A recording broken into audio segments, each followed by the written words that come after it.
বন্ধুরা, আশা করি তোমরা সবাই ভালো আছো। তোমার চ্যানেলে তোমাদের সবাইকে স্বাগতম। তো আজ তোমাদের জন্য মাধ্যমিকের অঙ্ক থেকে গুরুত্বপূর্ণ কিছু অতি সংক্ষিপ্ত প্রশ্ন, যেগুলো তোমাদের পরীক্ষাতে আসে, অর্থাৎ এমসিকিউ রূপে আসতে পারে, শূন্যস্থান রূপে আসতে পারে, সত্য মিথ্যা রূপে আসতে পারে, ঠিক সেরকমই গুরুত্বপূর্ণ 75টি অঙ্ক তোমাদের সামনে শেয়ার করছি এবং উত্তর সহ। এগুলো একটু প্র্যাকটিস করলে তো খুবই ভালো হয়, আর অন্তত 2-4 বার অঙ্কগুলো দেখে যেও। আশা রাখছি যে এই 75টি অঙ্কের মধ্যে একাধিক অঙ্ক কিন্তু তোমরা পরীক্ষাতে হুবহু কমন পাবে। সেটা এমসিকিউ রূপে হতে পারে, এসএকিউ রূপে হতে পারে, সত্য মিথ্যা রূপে হতে পারে, এটা কিন্তু মাথায় রেখো। তো চলো প্রথমে আমরা একটু শূন্যস্থান পূরণ সম্পর্কে জেনে নিই। এটা যেমন আমরা একদিকে যেমন শূন্যস্থান পূরণ করছি, মাথায় রাখবে ঠিক অন্যরকম ভাবে। ধরো প্রথম শূন্যস্থানটা রয়েছে সুদ পর্ব 1 বছর হলে প্রথম বছরের সরল সুদ ও চক্রবৃদ্ধি সুদ, এখানে শূন্যস্থান রয়েছে, তো উত্তর হচ্ছে সমান। ঠিক এই কথাটাকেই কিন্তু সত্য মিথ্যা রূপে লিখে দিয়ে তোমাকে বললো যে শুদ্ধ অশুদ্ধ লেখো। অর্থাৎ একই জিনিস কিন্তু তোমার এমসিকিউ রূপে আসতে পারে, এসএকিউ রূপে আসতে পারে, শূন্যস্থান রূপে আসতে পারে, এটা কিন্তু তোমাকে বুঝে নিতে হবে। তো সেইভাবে মোট 75টি প্রশ্ন উত্তর তোমাদের সামনে শেয়ার করছি। প্রশ্নগুলো খুব ইম্পর্টেন্ট, প্রয়োজনে একটু নোটস করে নিতে পারো, বা ফাইনাল পরীক্ষার আগে অবশ্যই বলবো প্রশ্নগুলোকে ভালো করে দেখে রাখার জন্য, কারণ এর মধ্যে থেকে একাধিক প্রশ্ন তোমরা কিন্তু পরীক্ষায় পাবে, এটা আশা রাখছি। তো দ্বিতীয় প্রশ্নে চলে যাই।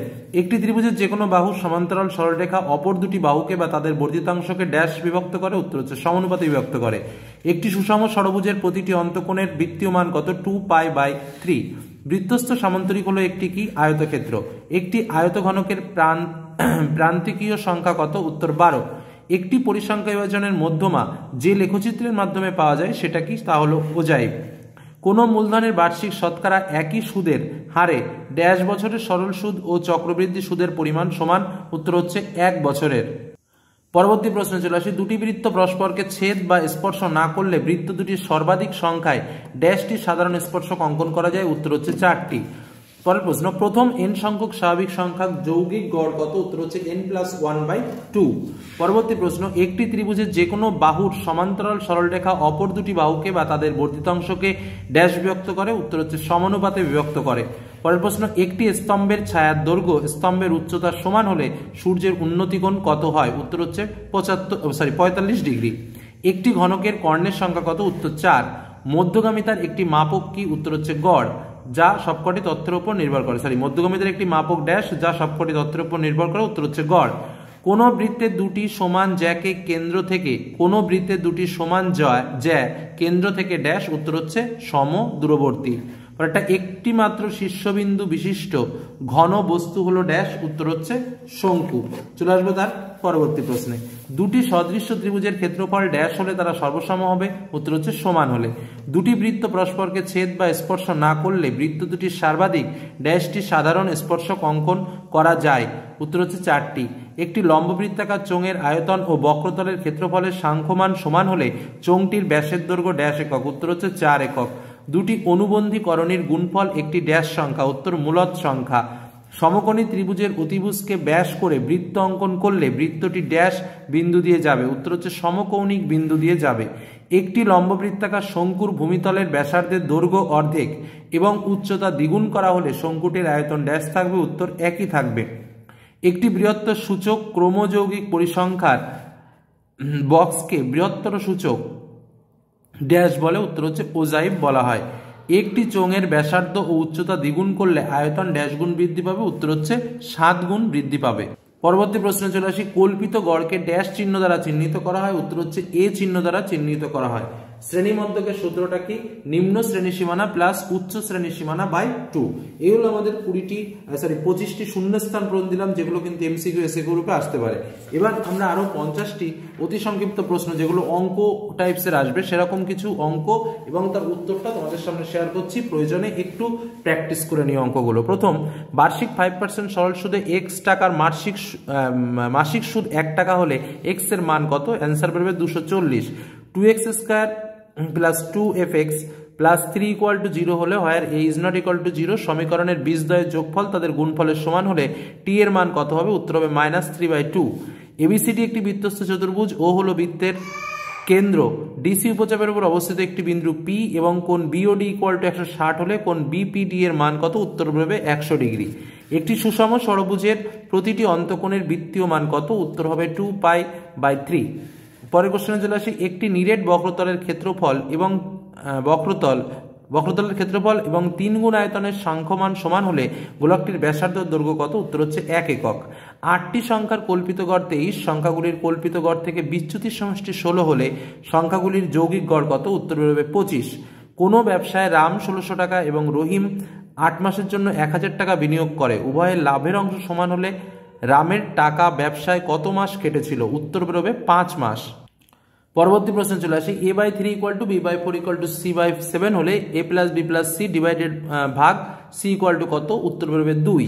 ও কেন্দ্রীয় বৃত্তে AB ও CD যে দুটির দৈর্ঘ্য সমান, কোণ AOB = 50 ডিগ্রি হলে কোণ COD এর মান কত? উত্তর বেরোবে 50 ডিগ্রি। sin θ - cos θ = 0 হলে cos θ এর মান কত বেরোবে? উত্তর বেরোবে √2। একটি চোঙের ব্যাসার্ধ ও উচ্চতা দ্বিগুণ করলে আয়তন কত গুণ বৃদ্ধি পাবে? উত্তর বেরোবে 7 গুণ। 16, 15, 17, 16 আবার 15, x 19, 17, 14 তথ্যের সংখ্যাগুলোর মান 15 হলে x এর মান কত বেরোবে? উত্তর বেরোবে 15।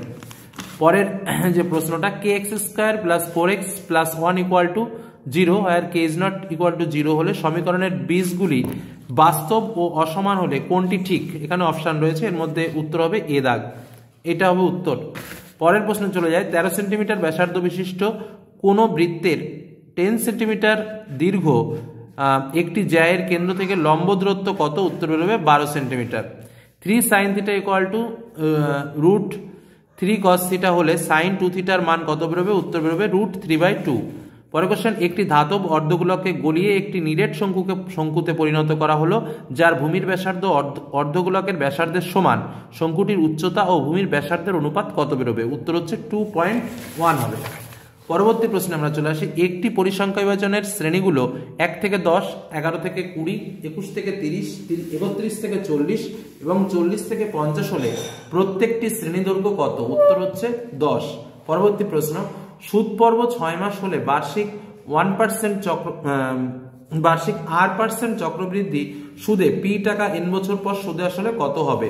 উত্তর হচ্ছে 1 + r/200। পরের কোশ্চেন, kx² - 6x + 12k = 0 আর k is not equal to 0 সমীকরণের বীজদ্বয়ের সমষ্টি ও গুণফল সমান হলে k এর মান কত বেরোবে? উত্তর হচ্ছে হাফ। দুটি সদৃশ্য ত্রিভুজের পরিসীমা ত্রিভুজ দুটির অনুরূপ বাহুগুলির সঙ্গে ড্যাশ, উত্তর হচ্ছে সমানুপাতিক। cos 10 θ, cos 20 θ, cos 30 θ, cos 40 θ, cos 50 θ, cos 60, cos 80, cos 90 equal to কত? অ্যান্সার হবে 0। একটি নিরেট অর্ধগোলক ও একটি নিরেট চোঙের ব্যাসার্ধ সমান, চোঙটির উচ্চতা অর্ধগোলকটির ব্যাসের সমান হলে তাদের আয়তনের অনুপাত কত বেরোবে? উত্তর হচ্ছে 1:3। একটি বৃহত্তর সূচক ক্রমযৌগিক পরিসংখ্যার বক্সকে বৃহত্তর সূচক ওজাইভ বলে, এটা সংজ্ঞা আকারে আসতে পারে। পরবর্তী প্রশ্ন, 1 টাকার 1 মাসের সুদ 1 পয়সা হলে বার্ষিক সুদের হার কত? উত্তর বেরোবে 12%। tan θ cos 60 θ = √3/2 হলে sin θ - 15 ডিগ্রি কত বেরোবে? উত্তর হচ্ছে 1/√2। একটি লম্ব বৃত্তাকার শঙ্কুর উচ্চতা 13 সেন্টিমিটার, ভূমির ব্যাসার্ধ 5 সেন্টিমিটার হলে উচ্চতা কত হবে? উত্তর বেরোবে 12 সেন্টিমিটার। বার্ষিক 20% হারে p টাকার 6 মাস অন্তর সুদ প্রদেয় হলে 1.5 বছরের চক্রবৃদ্ধি সুদ কত হবে? উত্তর বেরোবে 331 p/1000। ও কেন্দ্রীয় বৃত্তে AB ও CD যে দুটির দৈর্ঘ্য সমান, কোণ AOB = 60 ডিগ্রি হলে কোণ COD কত বেরোবে? উত্তর হচ্ছে 60 ডিগ্রি বেরোবে। পরবর্তী প্রশ্নে আমরা আসি, যদি x + y √xy = 4:1 হয় তবে x/y এর ভ্যালু কত বেরোবে? উত্তর হচ্ছে 2 + √3 2 - √3। তারপরে চলে আসি, দুটি শঙ্কুর আয়তনের অনুপাত 1:4 এবং এদের ভূমির ব্যাসার্ধের অনুপাত 4:5 বলে এদের উচ্চতার অনুপাত কত? উত্তর বেরোবে 5:16। কোন রম্বসের কর্ণদ্বয়ের দৈর্ঘ্য যথাক্রমে 12 সেন্টিমিটার ও 16 সেন্টিমিটার হলে রম্বসের বাহুর দৈর্ঘ্য কত? উত্তর বেরোবে 10 সেন্টিমিটার। পরবর্তী প্রশ্নে চলে আসি, তিন বন্ধুর মূলধনের অনুপাত 1/6 1/5 1/4 বছরের শেষে মোট লাভ 37,000 টাকা হলে তৃতীয় বন্ধুর লাভ কত? ক্যালকুলেশন করলে বেরোবে 15,000। x² - 6x + a = 0 সমীকরণটির একটি বীজ 4 হলে a এর মান কত বেরোবে? অ্যান্সার বেরোবে 8। ABCD একটি বৃত্তস্থ ট্রাপিজিয়াম যার AD ও BC বাহু দুটি পরস্পর সমান্তরাল। যদি কোণ ABC = 75 ডিগ্রি হয় তবে কোণ BCD এর পরিমাণ কত? অ্যান্সার বেরোবে 75 ডিগ্রি। যদি tan A এবং tan B = tan 45 হয় তাহলে sin A + B এর ভ্যালু কত হবে? অ্যান্সার বেরোবে 1। দুটি নিরেট অর্ধগোলকের আয়তন অনুপাত 1:8 হয় তবে তাদের বক্রতলের ক্ষেত্রফলের অনুপাত কত হবে? উত্তর বেরোবে 1:4। কোন মূলধন বার্ষিক 6.1/4% সরল সুদের হারে টি বছরের দ্বিগুণ হলে টি এর মান কত বেরোবে? উত্তর হবে 16 বছর। 3x² - 6x + p = 0 সমীকরণের বীজদ্বয়ের বাস্তব ও সমান হলে পি এর মান কত বেরোবে? অ্যান্সার হচ্ছে 3। পরবর্তী প্রশ্ন চলে আসে, ত্রিভুজ এবিসি এর পরিকেন্দ্র ও এবং কোণ OAB = 50 ডিগ্রি হলে কোণ ACB = কত? অ্যান্সার বেরোবে 40 ডিগ্রি। 2 sin θ cos θ = 1 হলে sin θ - cos θ এর ভ্যালু কত? উত্তর হবে 0। একটি লম্ববৃত্তাকার চোঙের ব্যাসার্ধ 8 সেন্টিমিটার এবং উচ্চতা 8 সেন্টিমিটার, চোঙের অর্ধেক জলপূর্ণ থাকলে জলের আয়তন কত? উত্তর বেরোবে ½ πr²h। পরের কোশ্চেন, কোন কোণের পূরক কোণ সেই কোণ নিজেই হলে কোণটির মান কত? উত্তর হবে π/4 রেডিয়ান। পরেরটা চলে যায়, একটি পরিসংখ্যা বিভাজনের মধ্যমা যে লেখচিত্রের সাহায্যে পাওয়া যায় তাকে কি বলা হয়? ওজাইভ বলা হয়। এবিসিডি বৃত্তস্থ চতুর্ভুজের এবি ব্যাস এবং কোণ এসিডি = 50 ডিগ্রি হলে কোণ বিএডি এর ভ্যালু কত? উত্তর হচ্ছে 50 ডিগ্রি বেরোবে।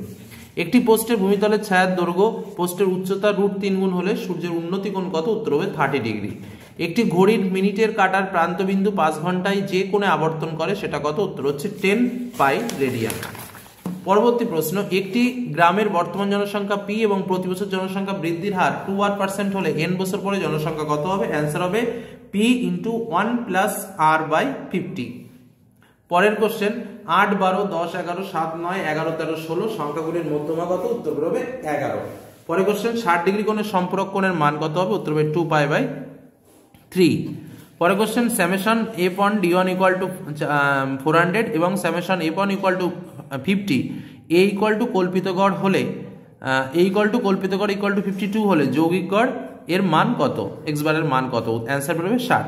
তো মোট তোমাদের 75টি প্রশ্ন শেয়ার করলাম। প্রশ্নগুলো ভালোভাবে প্র্যাকটিস করো, এর মধ্যে একাধিক প্রশ্ন তোমরা পরীক্ষাতে কমন পাবে, এটুকু বলে আজকের আলোচনা শেষ করলাম। ভালো লাগলে লাইক করো, বন্ধুদের সঙ্গে শেয়ার করো, যারা চ্যানেল নতুন সাবস্ক্রাইব করোনি সাবস্ক্রাইব করো। ধন্যবাদ।